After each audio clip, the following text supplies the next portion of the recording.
Bueno, buenos días a todos nuevamente. Vamos a dar comienzo a esta webinar, esta charla, conferencia, taller, seminario, o como lo quieran llamar, sobre el futuro del Estado en Argentina, escenarios en disputa hacia el año 2030. Es un trabajo de investigación que desarrollamos conjuntamente con Horacio Cao y un equipo de trabajo de la Universidad de Buenos Aires en la Facultad de Ciencias Económicas, en el Centro de Investigaciones en Administración Pública. Me he dado cuenta que hay una tensión en el armado de las perspectivas. Hay un primer paso, un primer punto, en donde el conocimiento técnico, científico o la propia expertise permite desarrollar una serie de escenarios a los que se cataloga por un lado posibles y por otros como probables. Y sobre ese escenario posible y probable se desarrolla a partir de una serie de valores cuál es el camino crítico para llegar al escenario deseado. El tema es la pregunta es, bueno, ya hay una tensión entre conocimiento y democracia. Primero, ¿cómo evitar que el conocimiento técnico establezca barreras sobre lo deseable, ¿no? Generalmente la idea de un conocimiento técnico neutral, valorativo, que tiene la capacidad de ser objetivo, o sea, de estar por arriba de las peleas y los valores para decir, bueno, hasta acá esto es lo posible y lo deseable. Y segundo, por otro lado, la potencia de la participación en la democracia diciendo yo quiero hacer tal cosa. Bueno, la verdad que a mí me gustaría, como decíamos, para mí lo más importante ahora es hacer el arca de Noé, como alguna vez discutíamos. ¿Por qué? Porque mira, está nublado y a mí me parece que va a llover y me parece que hay que hacer el arca de Noé. ¿No? La tensión entre algunas instancias de conocimiento, que por ahí digo, ¿cuál es la decisión que debe tomar el tomador de decisiones? Porque detrás de este tipo de proyectos lo que hay es cómo anticipar el futuro. En la medida que uno tiene una idea de para dónde va, puede tomar una serie de medidas para potenciar los aspectos virtuosos y desalentar aquellos que sean más nocivos para la sociedad. Bueno, había un libro que se llamaba ¿Por qué dominan los que dominan? Sí. Y acá también uno podría preguntarse ¿por qué deciden los que deciden? Entonces, el punto que me estás planteando está vinculado con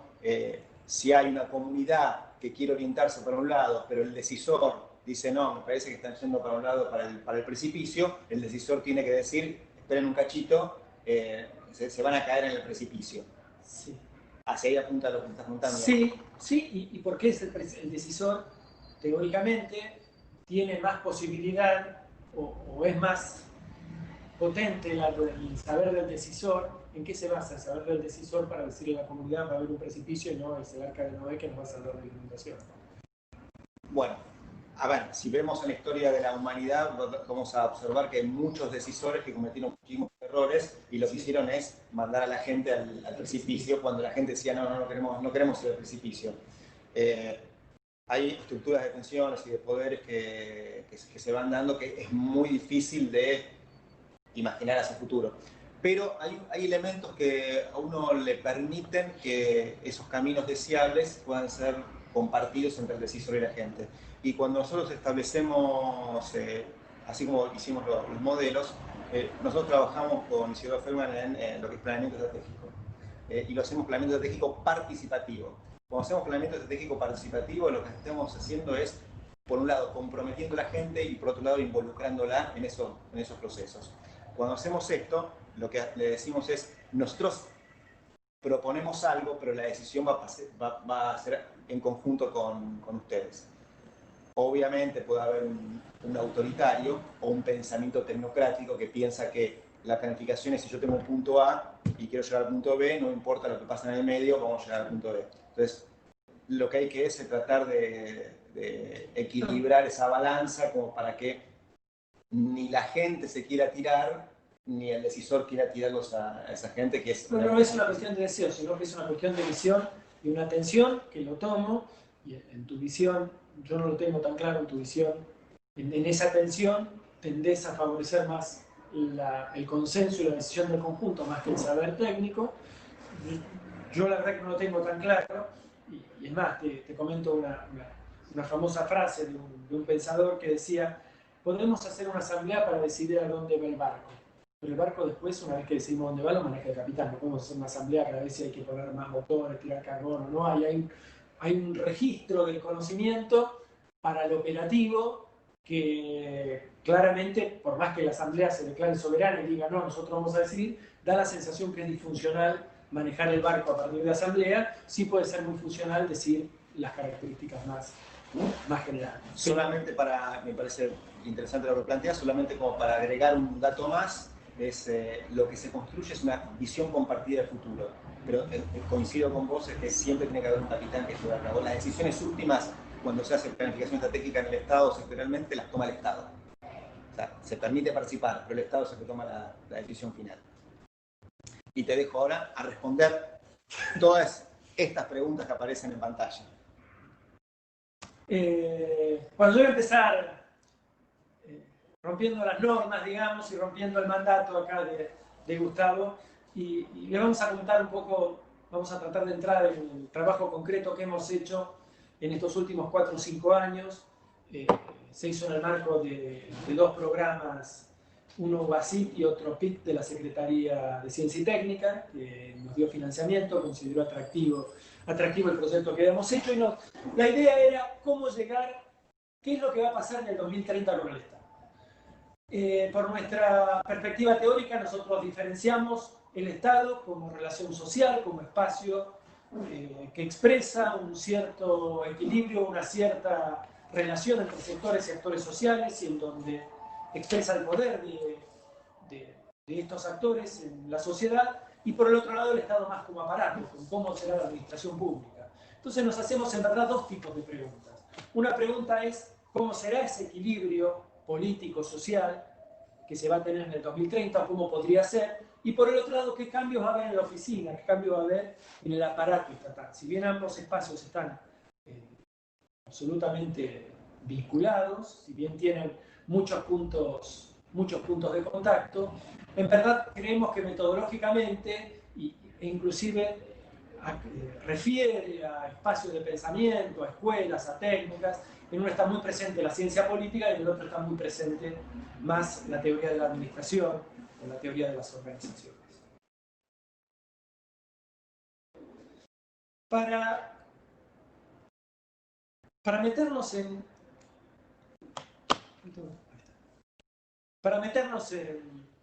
en tema, y nada es más potente que una serie de ideas, y en la idea de nuestro marco conceptual está mucha de la potencia y muchas de las debilidades que pueda tener nuestro trabajo, nuestra expertise. Nosotros trabajamos sobre 3 dimensiones fundamentales. Consideramos que hay un cierto espíritu de época, hay un cierto modelo, una cierta forma de ver las cosas que encarnan ciertos periodos y etapas de la humanidad. Estamos pensando en la historia reciente, estamos pensando en la Argentina, estamos pensando en la organización capitalista, que en los últimos 30, 40 años ha tenido diferentes momentos muy marcados en donde la mirada de lo colectivo, la mirada de lo individual cambió de manera notoria, la mirada de qué es mercancía y qué no debe ser mercancía también tuvo un cambio muy importante, y también aquellos elementos que eran considerados valores y disvalores. De ese espíritu de época se vincula un cierto escenario político, y a partir de ahí se genera una cierta estrategia de gestión que no solamente tiene que ver con el Estado, sino que tiene que ver con una cierta forma de estrategia de gestión vista como cuáles son las maneras más adecuadas para llevar adelante la acción colectiva. En nuestro caso, lo que vamos a ver, vamos a tomar configuración hacia lo que es el espíritu de época, vamos a hablar del Estado en términos del escenario político, y nos vamos a acercar a lo que es la Escuela de la Regulación Francesa, cuáles son los dispositivos, herramientas, elementos centrales que genera el Estado, que alrededor del Estado se figuran como forma de organizar la participación de los diferentes actores sociales en el modelo político. Y por último vamos a ver cuál es el modelo de gestión pública que es más adecuado y que se vincula tanto con el espíritu de época como con el escenario político. Hay una idea más general, esto ha sido desarrollado muy por las ciencias políticas, en que habría una determinación que cierto espíritu de época tiene que ver, si bien hay cierta interdependencia, cierto espíritu de época genera un cierto escenario político y para cierto escenario político tiene que ver con cierto modelo de gestión del Estado. Sin embargo, también, y lo vamos a ver con algún detalle, porque muchas de las escuelas tienen una visión voluntarista, es que a partir del aparato estatal se puede cambiar el pacto social, este espíritu de época, esta idea de configuración, espacio más general de la organización social. Esto que parece muy técnico y muy duro y muy bueno, vamos directamente a lo bife, tiene una serie de connotaciones muy importantes. La primera es que en el nivel organizacional, la que más nos interesa, hablando a muchos de los que están escuchando del otro lado son empleados públicos y se dedican a analizar el Estado en su fase administrativa, la primera consecuencia de lo que estamos diciendo tiene que ver con que no hay formas mejores o peores de organizar el Estado, sino que cada espíritu de época y cada modelo de organización social y política genera un tipo de Estado que tiene a su vez, está vinculado a un cierto modelo de Estado. La idea esta más general de la ciencia, de a hombros de gigantes, la idea de progreso indefinido, la idea de que vamos aprendiendo cada vez más, entonces vamos perfeccionando un cierto modelo organizacional, estamos generando otro que tiene pautas mejores o más potentes. En este marco teórico es por lo menos puesta en disputa y puesta en entredicho. Uno podría pensar que siguiendo a Kuhn o a Lakatos, hay ciertos paradigmas y en el marco de cierto paradigma uno sí puede pensar en una cierta evolución desde modelos organizacionales más rudimentarios hacia otros mejores. Y puede haber una situación escalable en el sentido de que hacemos cada vez las cosas mejor, pero en la medida en que hay ruptura en la configuración, en el espíritu de época, ruptura en el modelo político, hay también ruptura en el modelo de gestión y tenemos que empezar a pensar con otros valores. Esto que se piensa para el Estado ya lo había desarrollado un pensador muy importante, Herbert Simon, para toda la acción colectiva y para todo el modelo organizacional. Allá por 1940, o sea, van a ser 70 años, tomemos en cuenta que el pensamiento organizacional nace con Taylor y Fayol a principios del siglo XX. O sea, muy en el nacimiento del pensamiento organizacional, ya Herbert Simon se da cuenta que ciertas herramientas, por decir algo, centralización o descentralización, participación o modelo jerárquico, estructuras flexibles o estructuras más rígidas. Cada una de esas decisiones que se toman en el mundo de la acción colectiva en general y de la organización en particular, tienen que ver con instancias contextuales más amplias, que no se puede tomar una determinación que se considere óptima solamente viendo este mundo organizacional y que a cada modelo de Estado y a cada época le corresponde un patrón de gestión pública diferenciado. Si nos vamos a la historia argentina y si nos vamos a la historia más universal, podemos ver que esto ha sido así, cierto modelo, se puede decir, y siguiendo a Oscar Oslak, que en nuestro país vale la pena ver la organización estatal a partir de los procesos de lo que se llama la Organización Nacional de fines del siglo XIX, que se organiza en el marco del Estado Liberal de Derecho y en un cierto momento de un cierto escenario mundial y de un cierto escenario latinoamericano, y como no podía ser de otra manera, el modelo de Estado es el modelo de Estado gendarme, napoleónico en alguna bibliografía, en donde tenemos una estructura que en algunos aspectos todavía sigue las divisiones jerárquicas por ministerios que hacen al modelo estatal. A partir de la crisis del 30 y de los procesos del peronismo en la Argentina, ese Estado es reemplazado por otro Estado. El Estado que a nivel mundial se lo va a conocer en Occidente como Estado benefactor y que en América Latina va a tener connotaciones específicas, desarrollistas, interventor o estadocéntrica, en palabras de Cavarossi, y también nuevamente la idea de este Estado va a tener notas diferenciales con respecto al Estado gendarme. Vamos a hablar de planificación, la planificación libre, planificación libro, vamos a hablar de un Estado fuertemente centralizado, vamos a hablar de canales jerárquicos como espacios fundamentales de organización. Y a partir de mediados de los 70, cuando comienza la era del ajuste estructural y comienza un nuevo modelo a nivel universal, esta vez sí a partir de la caída del mundo soviético, del mundo socialista. A lo largo y a lo ancho del mundo vamos a tener nuevas ideas sobre el Estado y más tarde o más temprano van a llegar esas ideas gerenciales al modelo estatal. Obviamente que hay un desacople, tanto a nivel de países, como a nivel subnacional, como a nivel desacople entre cierto espíritu de ideas. No siempre tiene un reflejo instantáneo en el Estado y a su vez no tienen un reflejo instantáneo en el mundo organizacional. Uno podría pensar que la dictadura militar, por medio del terror, cambió un cierto escenario político organizacional que recién en los 90 se va a terminar de reflejar con los procesos de reforma del Estado que se llevan a fondo recién en esa época, más allá de que el espíritu de época y el escenario político se había cambiado varios años antes, y la nueva gerencia pública va a expresar la idea de la hegemonía de las ideas neoliberales, va a llegar a la época de gestión, y si bien se puede hablar de una protogerencia pública en los trabajos de la trilateral o en los trabajos de ciertos autores, Estado moderno, Estado modesto de la década de los 80, recién en los 90 se va a nominar y se va a consolidar un nuevo corpus de ideas que va a establecer una diferenciación taxativa entre el modelo más burocrático o weberiano que habíamos pensado para el modelo, el Estado benefactor, que va a transformarse en este nuevo momento del Estado, el nuevo momento que tenemos en la era neoliberal que se desata a nivel mundial con la revolución neoconservadora de Thatcher y Reagan sobre los 70. Pero nos vamos a meter en el futuro. Lo primero que tenemos que decir del futuro es lo difícil que es asirlo, y como bien comentaba Blutman, la tecnología que hemos desarrollado, no sabemos si de acá, para muchas perspectivas, esto es intrínseco a la organización social, nuestra forma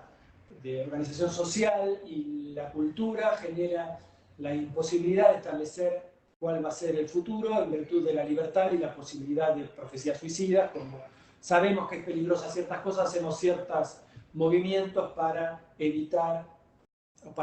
que ese pasado, que ese futuro se llegue a concretar. El problema del futuro en las ciencias sociales es casi consustancial con el conocimiento social. Hay un párrafo muy interesante de Aristóteles que decía: en algún momento la ciencia va a poder determinar si una roca se va a caer, lo que nunca vamos a poder saber es si justo el príncipe o el rey pasaba por abajo de esa roca y lo mata, y cambia de esa manera el futuro social. Si bien el futuro físico parecería ser que tiene algunas probabilidades de establecer algún camino con mayor certeza, el futuro de lo social, bueno, en general, hoy por hoy el grueso de la ciencia se establece en la imposibilidad de establecer con alguna precisión cuál va a ser el futuro, sobre todo en la medida que nos alargamos en el largo plazo. Y acá una frase del bestseller, Sapiens, de animales a hombres, en donde dice: muchas veces estamos acostumbrados a leer libros de historia en donde parece ser necesario que ocurrieran ciertos eventos, la Segunda Guerra Mundial, o la Primera, o la Revolución Bolchevique, o el surgimiento del peronismo, etcétera, etcétera, etcétera. Pero cuando uno ve la fuente de ese momento, la verdad que se observa que en general la gente estaba tan confundida como estamos nosotros frente al futuro reciente, con lo cual no es que estemos en una etapa particularmente confusa, sino que en general el futuro se presenta siempre confuso y con muchos caminos abiertos hacia adelante.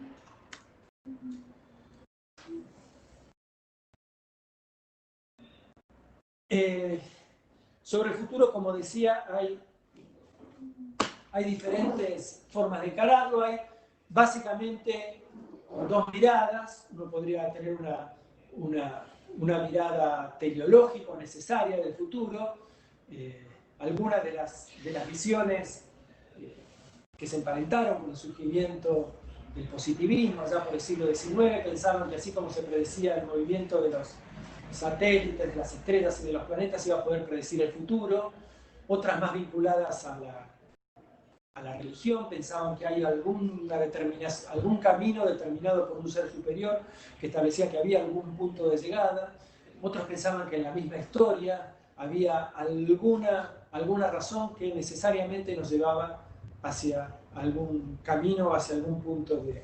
algún punto de atraque de este barco de la humanidad. En el otro extremo, en los últimos 30, 40 años ha surgido una visión que se llama posmoderna, que se conoce como posmoderna, en donde habla de que lo que existe es el azar y el caos, que en verdad no hay posibilidad de aplicar la razón para ningún ámbito del orden social. Hay una figura muy interesante sobre el modelo posmoderno, que habla de, hay una serie de espejos que se manejan, que están establecidos de forma desordenada y que reflejan la luz, y que en cierto momento un espejo entra en consonancia con otro y la luz se refleja en ambos. Entonces hay un cierto momento, un cierto segundo en donde uno puede establecer algún tipo de racionalidad y conexión entre dos variables. Pero rápidamente esos espejos nuevamente se desequilibran y nuevamente lo que vuelve a surgir es el azar, la situación en donde la racionalidad y la posibilidad de la lógica es absolutamente imposible. Nuestra visión trata de ser intermedia entre estas dos visiones, ni teleológica ni necesaria, ni decimos que exclusivamente hay un único futuro posible y que de manera perfecta y absoluta podemos determinar que en un plazo más o menos largo nosotros vamos a llegar a algún puerto, ni es solamente azar y caos. Pensamos que la humanidad ha logrado, a partir fundamentalmente de lo que llamamos un enfoque de ciertas disciplinas que se postulan como científicas, a partir de una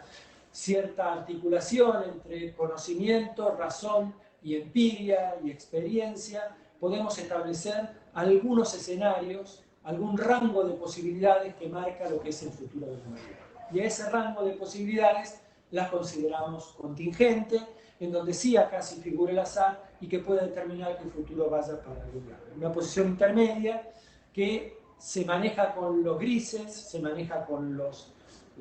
escenarios, con los acuerdos, siempre con muy poca posibilidad de establecer seguridades y que siempre van a ser contingentes y sujetos a revisión. Esta idea que tenemos sobre lo contingente del futuro marca un enorme peligro y una enorme posibilidad. En términos de posibilidad marca lo que el desarrollo de estas tecnologías que recién comentaba Gustavo, la idea de la planificación estratégica, la idea de poder establecer algún tipo de tecnologías que hagan acordar el saber técnico con la voluntad y con los valores y poder establecer un sendero hacia dónde dirigirnos. Y marca también la posibilidad para una de las grandes promesas de la humanidad, de las ciencias sociales, poder no quedar preso del futuro, sino poder construir lo que sea una construcción democrática y conjunta de toda la sociedad hacia dónde vamos. Esto sería la parte virtuosa, la visión Walt Disney, la visión Coca-Cola, digamos, hermosa que tiene de hablar del futuro. Tiene también un espacio, una visión negativa, esta sería la utopía, la visión distópica, es que justamente te pueden vender, hay una posibilidad de colonizar el futuro, ¿no? A partir de ciertas visiones, a partir de la generación de los procesos de hegemonía, podríamos decir, para citar a Gramsci, o a partir de visiones más cercanas de la posibilidad de establecer ciertas cosas como deseables, o la posibilidad inclusive de reconstituir nuestra subjetividad, colonizar el futuro y llevarnos hacia un espacio que no necesariamente es virtuoso en términos del futuro político. Si nos paramos en la Argentina y en buena parte de América Latina, nosotros pensamos que en este momento, en esta puja por establecer cuál es el futuro, y en esta puja que en términos democráticos es legítima y que tiene valores diferentes y que tiene visiones y perspectivas diferentes, vamos a hablar de tres grandes núcleos de ideas que pensamos que disputan por el futuro de nuestro país. Una más bien neoliberal, que es de tono neoconservadora porque en la Argentina hubo durante mucho tiempo una visión conservadora que estaba muy ligada a la religión y a ciertos patrones históricos de construcción de nuestra subjetividad, muy ligada a la colonia, a las tradiciones españolas, como decía, católicas, que tenían que ver con ciertos valores familiares, que este nuevo neoconservadurismo no necesariamente sigue y está más ligado a una visión más bien distópica y de la poca posibilidad de construcción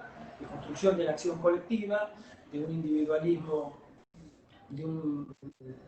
metodología individual y de una visión de una organización social alrededor del mercado y de la nueva gerencia pública como expresión en el Estado de la modalidad organizadora más importante. En el otro extremo, en nuestro país, existe una mirada populista que en los últimos años se ha articulado con ciertas visiones de izquierda y que mira en el Estado como el gran contentor de la organización mercantil. Si bien todos los escenarios que se vislumbran hacia el futuro se plantean dentro de los márgenes del orden capitalista, esto es, estas tres visiones, porque como decía Gustavo, hay otras visiones que tienen que ver con miradas más de un internacionalismo socialista, tienen que ver con las miradas trotskistas o algunas miradas muy paradas sobre la visión verde, de no productivistas, de una organización de la sociedad sobre marcos no productivistas que están por fuera del capitalismo, si bien entienden el capitalismo de forma muy distinta, estas tres miradas que vamos a ver, y algunas inclusive están casi en el margen. La idea es en el desarrollo capitalista, pero en uno fuertemente regulado a partir del accionar del Estado y con una idea muy parada sobre las ideas de colectivos, con una idea de interpelar, y no solamente interpelar, sino de fomentar la organización de ciertos colectivos, colectivos de la organización popular, colectivos de empresarios, colectivos de organizaciones sociales bajo ciertas perspectivas, como puede ser el feminismo, desde el Estado organizarlas, fomentarlas y potenciarlas para que sean la energía para que lleve adelante el Estado procesos de transformación alrededor de una gestión neoliberal. Entre estos dos extremos, esta versión más neoliberal, más de Estado mínimo, en donde el principal organizador de la sociedad es el mercado y esas mismas herramientas del sector privado se utilizan hacia dentro del Estado bajo la lógica de la nueva gerencia pública y la visión populista, más de estadocéntrica, más parada sobre el Estado, hay una visión intermedia, socialdemócrata, que intenta ver al Estado como árbitro, que también promueve la organización de colectivos, de grupos adentro de la sociedad, y que se para fundamentalmente alrededor de una gestión participativa y que ve en la gestión de las ciudades como la gran promesa del futuro para llevar adelante. Una consulta en función de lo que estás diciendo. La música que se escuchaba de fondo era el momento como para interrumpirte. Vos hablabas de estos tres modelos que fuimos trabajando. Si vos tenés que imaginarte los tres modelos en América Latina, ¿es factible que se den de la misma manera que se puedan llegar a dar en Argentina? ¿Estos escenarios son posibles pensarlos para el conjunto de América Latina? ¿O es solamente una versión muy sesgada como para nuestro país? Sí, no, bueno, primero acotemos un poco, estamos hablando de América Latina, América del Sur y México. América Central tiene una lógica diferente y las islas y el Caribe se maneja también bajo otra lógica, tienen modelos históricos muy distintos, un nivel de desarrollo. Este patrón se da muy en países de desarrollo que según la estandarización de la ONU son de desarrollo intermedio, desarrollo avanzado, sin ser del primer mundo. Pero sí, en estos países de América del Sur y México, vuelvo a decir, América Central es una cosa intermedia, si se dan más bien en términos generales, se darían más bien las grandes trazos de ideas son muy un modelo que atraviesa toda América Latina, con la lógica muy peculiar que va a tener cada país, que se da en los tres modelos, los procesos de reforma estructural que se dieron en los 90, que también atravesaron toda América Latina, tuvieron sus peculiaridades en cada país, pero sobre todo los modelos populistas que hacen de lo contingente y de las peculiaridades nacionales, las llevan a nivel de ideología, digamos, no es vista como que cada país tiene que tener la solución propia más allá de una visión latinoamericanista y la visión estratégica de América Latina, un país y de la idea de algún nivel de coordinación, hace mucho énfasis en una mirada contingente nacional el modelo populista más que el modelo conservador neoliberal. Y las socialdemocracias también tienen una mirada muy peculiar, muy propia de cada espacio nacional. Antes de seguir, es muy importante esto que vamos a decir, esto excede lo prospectivo y lo valorativo. Digo lo prospectivo y lo de pronóstico acerca de cómo podría ser el futuro de América Latina. Quienes participamos en esta investigación consideramos que dirimir las tensiones entre los tres modelos que estamos trabajando se tienen que dar en un marco democrático e institucional. Acá hacemos como una pequeña nota al pie, que también la expresamos generalmente en nuestros trabajos cuando han tomado forma escrita, y siempre lo decimos cuando tenemos que hablar de estos temas en público. Nosotros ya tenemos, como decía Gustavo al principio de la exposición, tenemos nuestra edad y hemos vivido en dictadura militar, y cualquier resolución que se tenga que dar en el marco de estos tres modelos, que generan tensiones muy fuertes, los que vivimos en varios países de América Latina, y sobre todo los que estamos en Argentina, sentimos que hay una tensión muy fuerte ideológica y hay diferencias muy de fondo entre los tres modelos. La resolución de los conflictos que se puedan dar, siempre estamos pensando que se tiene que dar en un marco democrático y en un marco institucional. En este sentido, apelamos a una autora que se llama Chantal Mouffe, que habla de tres tipos de escenarios: un escenario homogénico, un escenario agónico y un escenario antagónico. Chantal Mouffe dice que el escenario virtuoso por antonomasia de las democracias son los escenarios agónicos, en donde se dan las diferencias, pero se respetan, se reconoce que hay diferencias enormes, pero se respetan las instituciones como forma de procesar. El escenario homogéneo, que fue lo que vivimos en buena parte de América Latina en los 90, tiende a marchitar la democracia. En la idea de que hay un solo camino posible y hay un pensamiento único, se decía en ese momento, tiende a generar una democracia con muy poca vivacidad y tiende a establecer un modelo político poco virtuoso. En el otro extremo, el escenario antagónico, que son escenarios de guerra civil, en donde no hay una persona que piensa diferente, sino que hay un enemigo, y la idea es ver de qué forma derrotarlo y sacarlo del escenario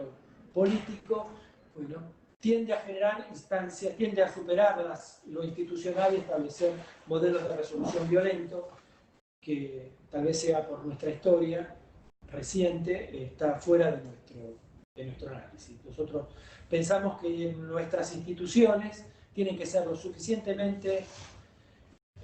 plásticas y lo suficientemente capaces de permitir que se desarrollen con los contrapesos institucionales y con los contrapoderes que están permitidos, pero que se desarrollen de alguna manera estos programas diferentes, tanto del dogma vigente, de Regreso al Futuro, como de Caminos Sinuosos, se puedan desarrollar los programas, estos respetando las minorías, respetándose a los que piensan diferentes, y sin que aquellos que están en desacuerdo utilicen el poder que les da las instituciones para evitar que se lleve a cabo. En este sentido, y esto es lo que marca la filmina que está en este momento en pantalla, nuestro país en algunos casos está rozando lo antagónico, y hay la utilización de ciertas herramientas institucionales que ya bordean la superación de lo institucional, cierta utilización del poder judicial para insertarse en lo político que ha superado lo agónico para moverse en el marco de lo antagónico, y en esto no podemos más que marcar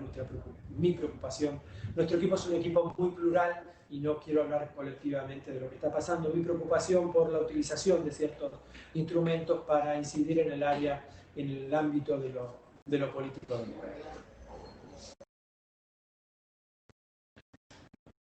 Vamos a hablar, y comentaba Gustavo Blutman, de que hay un primer escenario que marca lo posible.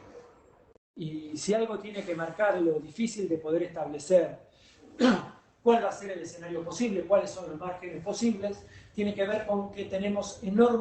hay enormes, en los prospectivistas a nivel internacional, hay enormes diferencias acerca de cómo ver el futuro. Lo que estoy mostrando en esta pantalla es cómo se ve el futuro según perspectivas realizadas en el marco del Estado norteamericano. con una llamada al pie que ya voy a marcar en los próximos minutos. Pero en la medida en que el escenario no tenga cambios trascendentales, lo que marcan las perspectivas, las proyecciones a futuro para el 2030 y 2050, es la emergencia de China como primera potencia mundial,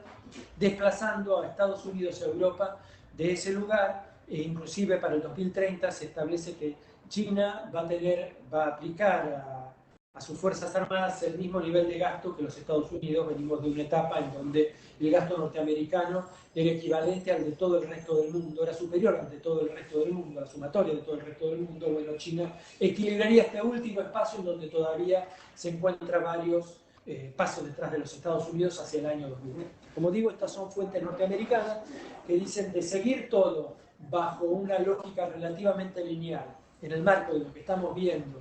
Esto es una perspectiva hecha en el 2014, una proyección hecha en el 2014. Hacia el 2030 hablaríamos ya de un mundo multilateral con cierta preeminencia de China que tendería a acentuarse hacia el año 2050. De todas formas, una vez que termina de hacer esta proyección, el mismo texto, que vuelvo a decir, no la hacen en China, no la hacen en Rusia, no la hacen en el tercer mundo, es una proyección hecha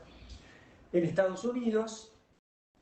Una vez que terminan de decir esto, dice, sin embargo, se comienzan a ver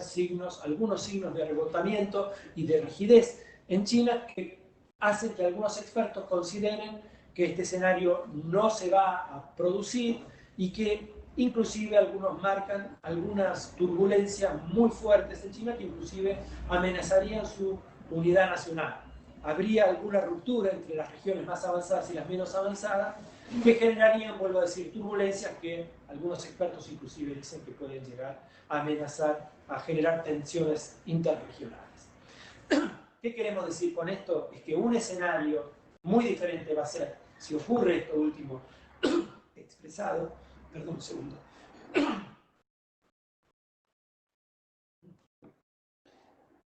decía, un escenario posible se da en el marco en donde China no solamente pasamos a tener un mundo multilateral, sino que China aparece como la potencia más dinámica y de mayor eficacia o de mayor potencia a nivel universal, y otra vez en donde se mantiene un escenario como el actual, en donde Estados Unidos es la potencia rectora y sobre todo en el ámbito que le ha tocado a Argentina, el ámbito latinoamericano, aparece como la potencia más importante. En un primer escenario tendríamos una mayor libertad de acción, una posibilidad de volver a un escenario que podríamos, permítaseme hablar en 2 o 3 minutos de temas muy complejos que tienen mucho más desarrollo y que hay un montón de bibliografía trabajada sobre el tema. Un escenario que podría ser una vuelta a la Guerra Fría, en donde muchos países del tercer mundo intentarían ocupar una especie de tercera posición tratando de obtener los favores de ambos países, y alrededor de ese espacio de escenario multilateral lograr un escenario con altos niveles de autonomía, con un escenario en donde la crisis china vuelve a poner en el centro del tablero de los Estados Unidos y la potencia de el poder de esta potencia sea como el primer espacio de relación hacia el cual trabajar. Esto es, independientemente de los valores, neto de los valores, antes de ponernos a pensar si uno se siente más cercano a una visión más populista, una visión neoliberal, una visión socialdemócrata, este escenario marca una incertidumbre sobre lo que va a ser el futuro que recomendaría, se podría decir, tener los ojos muy abiertos para ver en qué medida se van a desarrollar las visiones, se va a desarrollar el escenario.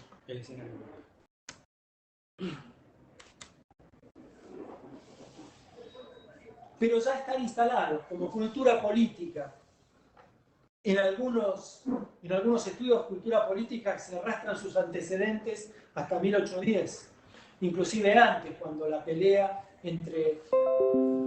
para las invasiones inglesas, cuando surge, hay un grupo más autonomista, más ligado a los espacios más liberales, más radicalizados, en Moreno, en Sarmiento, en Moreno,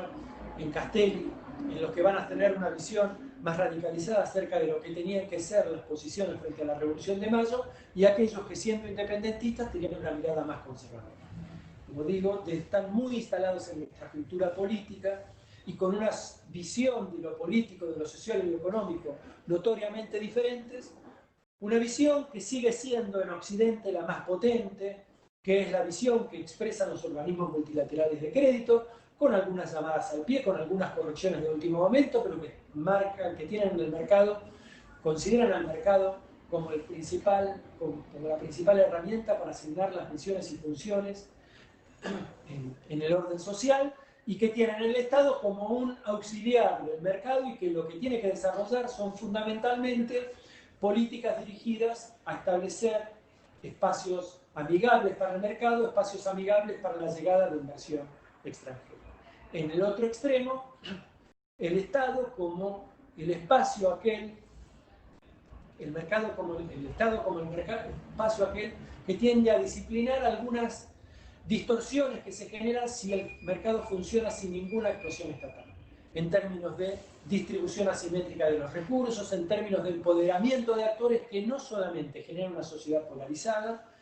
con mucho poder, con mucha riqueza de un lado y muy poca del otro, sino que amenazan la democracia al generar actores sociales con poderes muy distintos. Esta visión, que también es vista por muchos espacios socialdemócratas que plantean una intervención, es, en el marco de la visión populista, una idea en donde el Estado debe empoderar a los actores sociales como para enfrentar al Estado, mientras que en la visión socialdemócrata se plantea una idea más de participación y de empoderamiento de los diferentes grupos sociales como espacio para generar este contrapoder.